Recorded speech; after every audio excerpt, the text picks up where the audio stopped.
Hello, everybody, and welcome back to the next episode of the Medical Mindset Coach podcast. And I am your host, Star Freudenberg. For those of you, if this is the first time you're joining in and you don't know me and who I am and what I'm all about, I am operating as a holistic doctor working in the field of helping people achieve health, nutrition, energy, lifestyle, and really getting yourself back to your optimum functioning levels, dealing with people with diseases, maybe just people want to do maintenance, but just really getting you back to the point of where you want to be. And I do that all naturally. So it's really an inspiration of trying to help and also teach what maybe you might call the olden ways or the ways of the ancient ones, when there's knowledge that's so vast and so deep that have been practiced for thousands of years.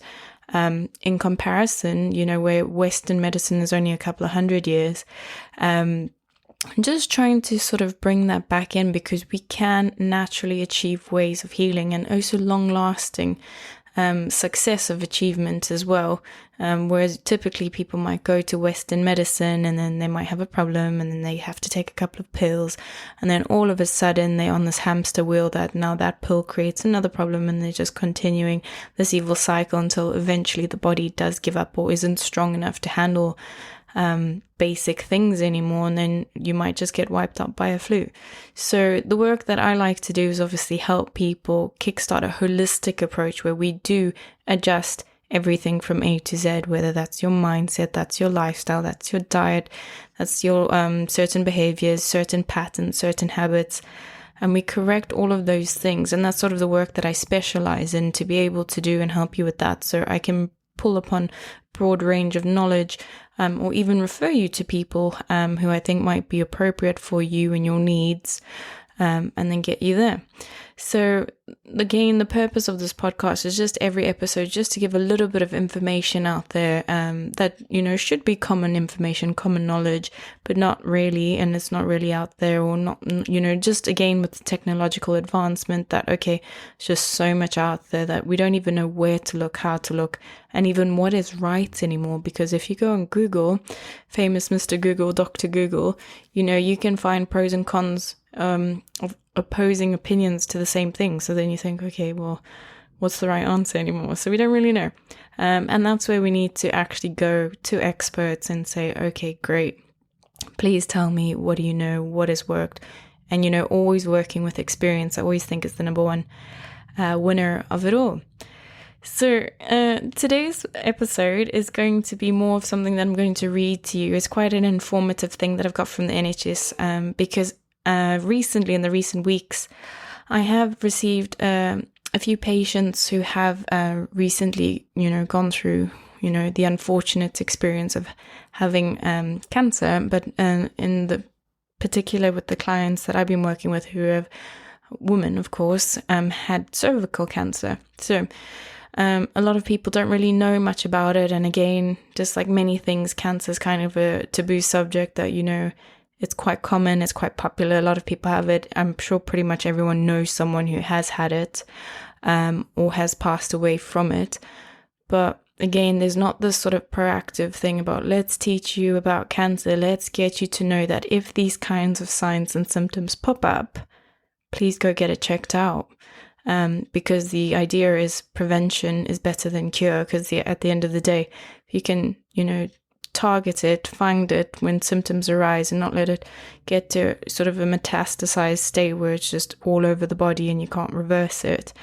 Then of course that's going to, be so much more beneficial to the individual themselves. So interestingly, as timing happened, after having these couple of clients, I did receive in the post myself a letter from the NHS that does say, or does invite you as a woman to go get a screening. So just a couple of tests that you can go and get checked and then see everything's okay. So I thought today would be a good little opportunity just to read out. They have a wonderful brochure, very well informed, to be able to just give some guidance and clarity to, and even if you are a man or a male listening to this, that's okay, because of course you have females around you, whether it's in your workplace, whether it's in your family, whether it's your friends. And, again, just become the sort of role model or the person of awareness or observation, that if someone's going like, oh, I'm experiencing da da da da da, then you can say, actually, well, I've just heard about da da da da da. Maybe you should go get that checked out because it could potentially be this. And then you might have actually been, the guardian angel, if you will, having potentially saved someone's life, So the more we are all informed and based as a community, then we can all help each other. And that will just get us hopefully into a better place and space in this world today, where we're not going to all be suffering all the time, and we can actually live happily and healthily, because it just seems that as the years go by, everyone seems to be having problems, low immune systems, weakness around the body, and not being able to do things as once, as you once were. And that's quite the common thing that I get when people come in to, work with me. So this is going to basically be a read and tell, I suppose, but this is the kind of letter that you will receive from the NHS, which, the headline or the heading will be Cervical Screening Administration Service. So it goes like this. We are writing to invite you for NHS cervical screening, or previously called the smear test. We offer screening to help prevent cervical cancer and to save lives. Yes, yes, yes. If you're registered with your GP practice, you can contact them to make an appointment. And in some areas, local sexual health clinics may also offer screening. So the one that I commonly know in London is in Paddington.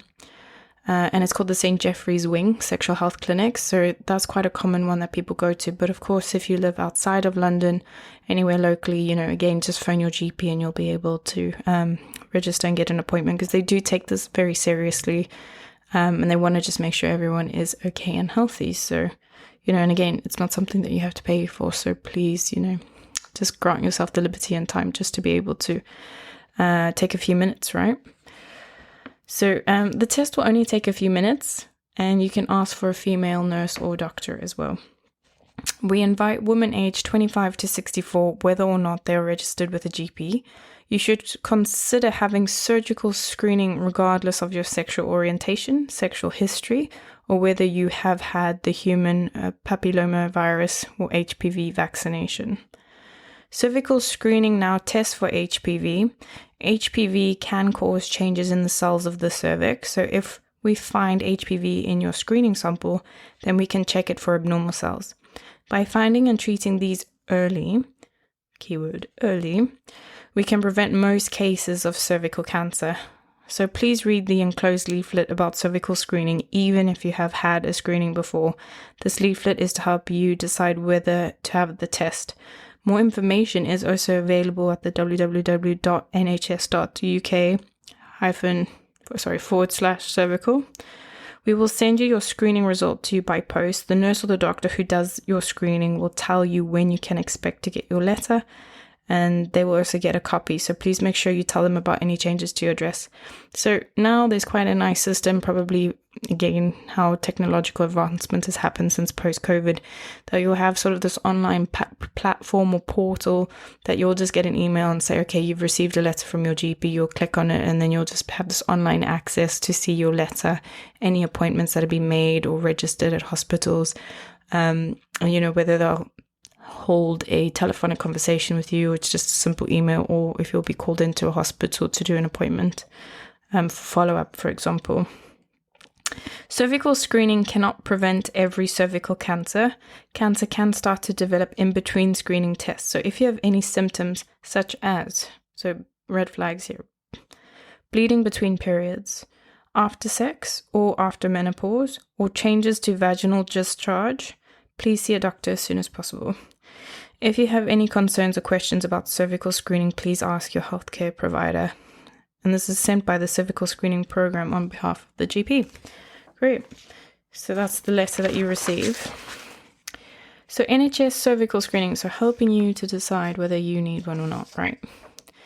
It is your choice whether to have a cervical screening test or not. This leaflet aims to help you decide. Cervical screening used to be known as the smear test. Why we offer cervical screening?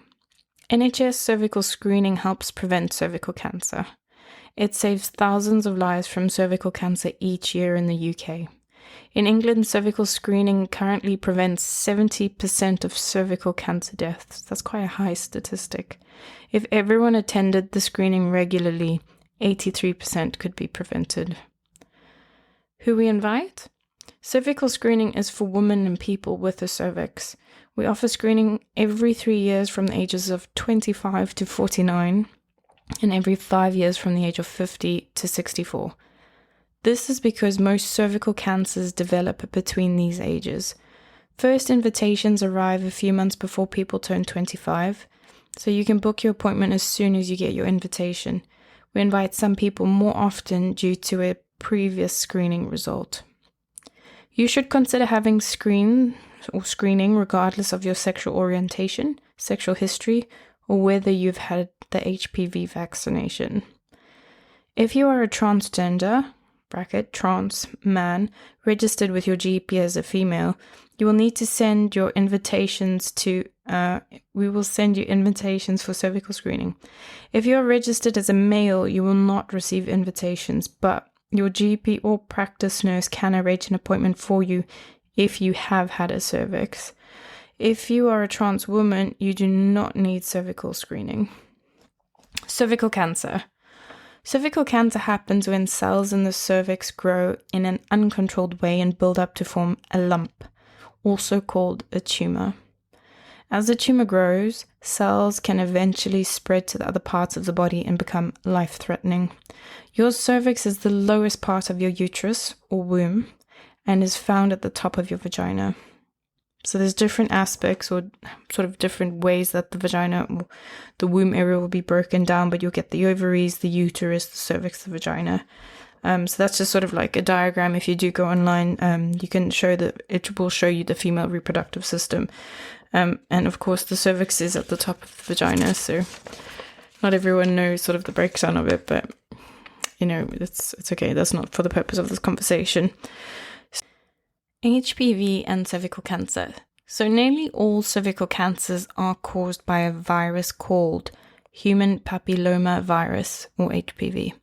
HPV is very common. Most people will get the virus at some point in their life. It is spread through close skin-to-skin contact during any type of sexual activity with a man or woman. HPV can stay in the body for many years. It can stay at a very low or undetectable level and not cause any problems. This means an HPV infection may have come from a partner a long time ago. There are many different types of HPV, but only some high-risk types can lead to cancer. The types of HPV that can cause cervical cancer do not cause any symptoms. In most cases, your immune system can get rid of the virus without you ever knowing you had it. But sometimes HPV can cause cells in your cervix to become abnormal. Your body can usually get rid of the abnormal cells and your cervix returns to normal, but sometimes this does not happen and the abnormal cells can go on to develop into cancer. What affects your chances of getting cervical cancer? Having cervical screening lowers your chances of getting cervical cancer. Screening finds abnormal cells so they can be removed before they become cancer. HPV is found on the skin around the whole genital area and can be spread through any type of sexual activity. This means that condoms or dental dams can help prevent infection, but they do not provide total protection from HPV. Smoking increases the risk of cervical cancer because it makes it harder for your body to get rid of HPV infections.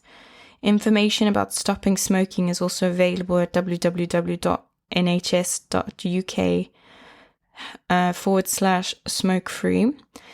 The HPV vaccination protects against the types of high-risk HPV that can cause most cervical cancers.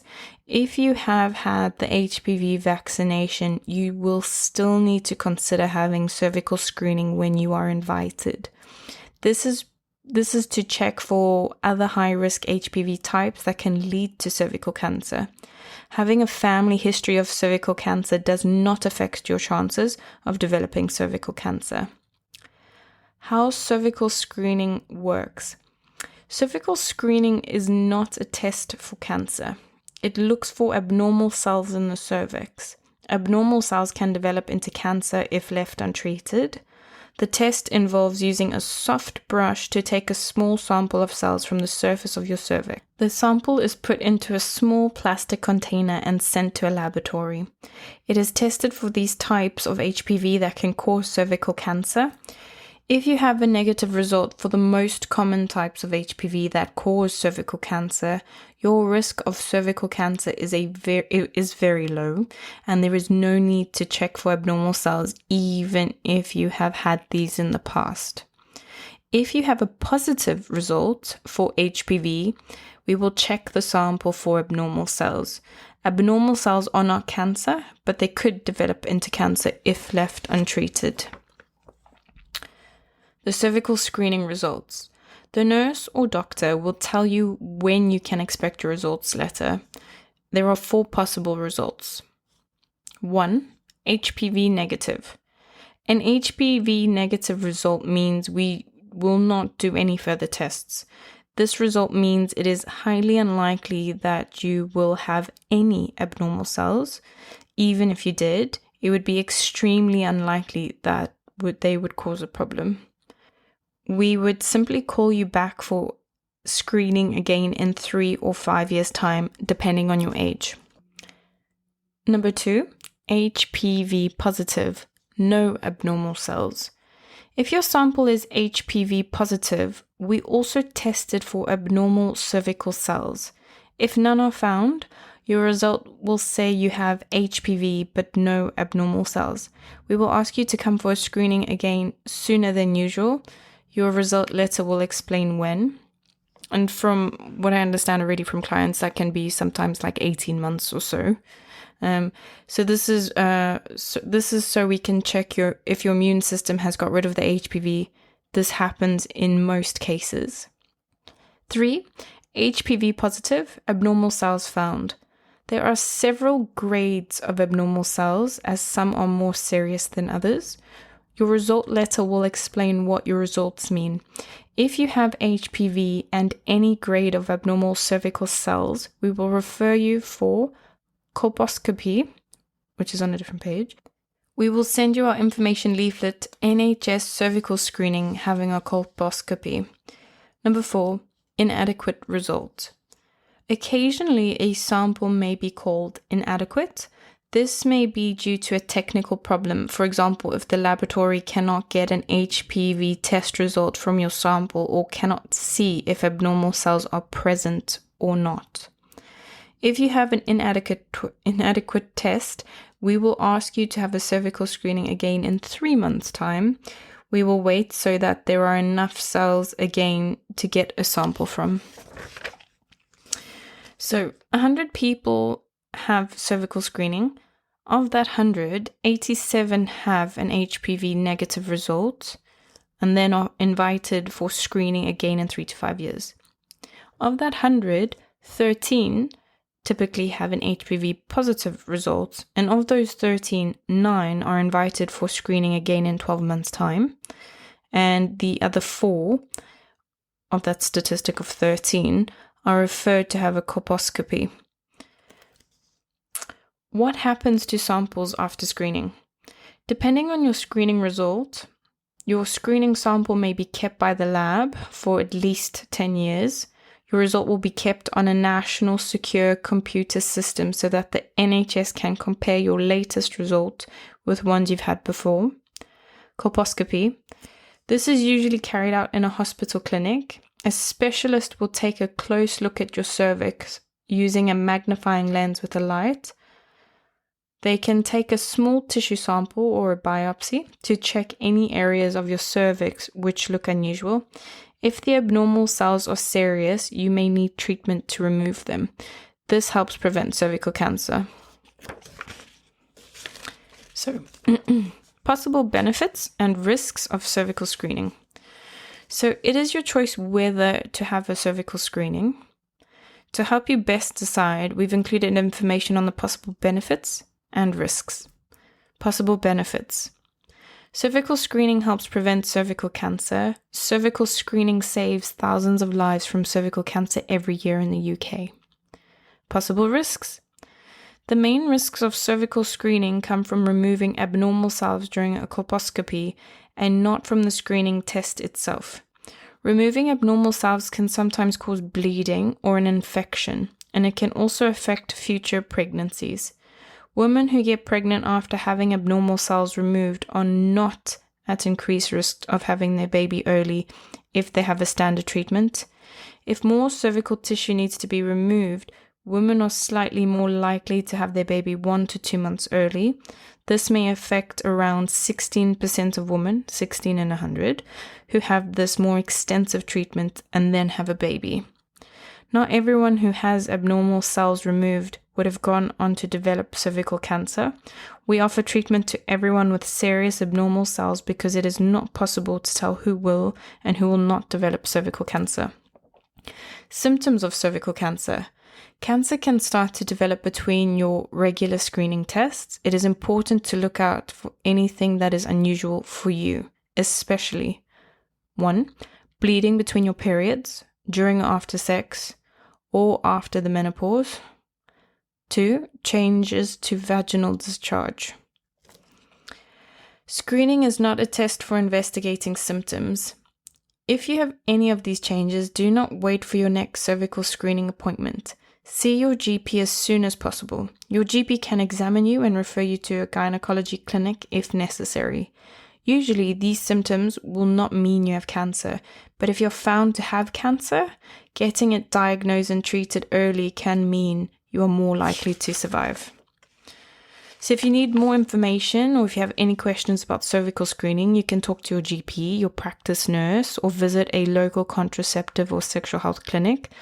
There's more information about cervical screening at the nhs.uk/cervical. For more information about colposcopy, see the leaflet that you can get on the website of www.gov.uk/government/publication cervical screening colposcopy. And then find out how to opt out of screening if you want to opt out of the screening at www.gov.uk/PHE/screening opt-out. The NHS screening programs use personal information from your NHS records to invite you for the screening at the right time. So Public Health England also use your information to ensure you receive high quality care and to improve the screening programs. Find out more about how your information is used and protected and your opinions at www.gov.uk/PHE/screening-data. And there's just a couple of references which may or may not be of relevance, so I won't read them. And yeah, that's basically a summary today about just sort of indications and symptoms that may arise that may cause you to think, okay, maybe I may be at risk of cervical cancer, and, you know, ways about how to decide whether or not you think you would be a right candidate to go and get tested. Maybe you want to contact your GP about it and see if you can go to gynecologist to get just a swab or smear test, if you will, and then see that everything's okay, because you don't want to be at risk, for example, that this may happen and then you may not be able to have a child one day, and of course maybe not be alive because you may be at risk of cancer. So, you know, it's always that story that it's not you till it's you kind of thing. It doesn't affect you till it happens to you. So as I said, prevention is better than cure, so always be on top of your health. A very, very common thing I see in the workplace is that people are not proactive on maintenance, in the sense that people come because a problem has happened that has caused them to seek out assistance. But if you're proactively doing something, you know, every day, every week, every month of every year to make sure that you're not going to be at risk of any problem, that is the best way forward, right? And again, that's approaching it from a holistic perspective of checking your diet, making sure you exercise. Are you sleeping enough? Are you eating the right things? Are you eating a balance of the right things? You know, how is your mental health? You know, how is your work-life balance, etc. So there's a whole combination of things. And then when you're at an imbalance, of course, then you find ways just to get that back. But the number one thing comes back down to is education about your health and knowing where to go, how to go, and how often to go. and what is relevant for you and your needs. All right, so that's going to be another wrap up of today's episode. I'm wishing you all well, and I'm quite excited. So I'm going to do a couple more episodes of just sort of basic things where I'm going to talk about nutrition, cholesterol, and then I'm going to do sort of a number of episodes that will go into detail about basic things in nutrition that I've, come to, in the recent months of work.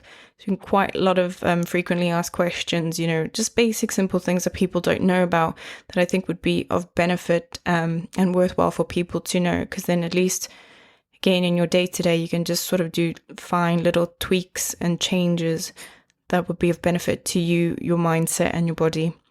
All right, so this is a wrap. Thank you for listening today, and please support and help anyone that may be suffering with any of these symptoms, or just say, I think it'd be good for you just to go to have a check just in case. And then, you could be the person who has indirectly saved lives. Great. So have a wonderful day, and I'll catch up with you on the next episode. Thank you for listening again. I appreciate it, and I will catch up with you soon. Bye.